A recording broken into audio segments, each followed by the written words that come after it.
السلام عليكم، مساكم الله بالخير. موضوع بسيط بس يمكن كلنا نتفق أننا في الزمن اللي قال عنه الرسول الله صلى الله عليه وسلم عليه أن القابض على دينه كالقابض على الجمر، لكن بالأخص المرأة في زمننا هذا بين شريعة الأغبياء وشريعة الأنبياء. أعطيكم أمثلة. واحد، أباحوا لها التمثيل في دور السينما والحضور على خشبات المسارح، وربي سبحانه أسقط عنها الحضور في الجمعة والجماعات حفاظا عليها.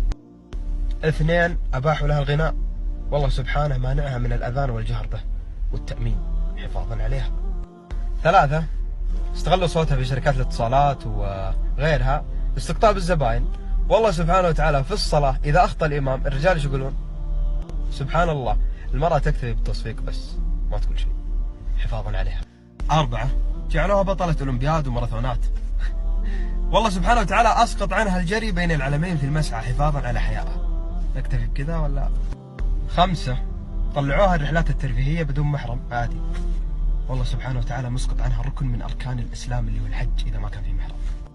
ستة، طلعوها من بيتها بكامل زينتها، متمكجة متبرجة، ربي سبحانه وتعالى يأمرها ما تضرب بالخلخال اللي في رجلها عشان ما تدري الناس وش تخفي من زينة. طبعا أنا تكلمت عن المرأة بالذات لأن المرأة في الإسلام مستقصدة. اللهم أرنا الحق حقا وارزقنا اتباعه، وأرنا الباطل باطلا وارزقنا اجتنابه. بالنسبة للفئة القليلة الغبية اللي يقولون يا أخي خلي الدين الهلا، منهم هلا؟ يا أخو منهم مسيح منهم هلا؟ يعني لازم لحيتي لهنا وكل لابس بشت؟ لا يا أخوي، لا كلنا الرسول الله صلى الله عليه وسلم عليه ما مات إلا بعد ما أتم لنا ديننا كلنا. أنا ما فتيت في شيء جديد، جيتك وقلت هذه فتوى حلال ولا حرام، وقتها أقول لي لا هذه العلماء من أنت. أما التناصح ما فينا خير إذا ما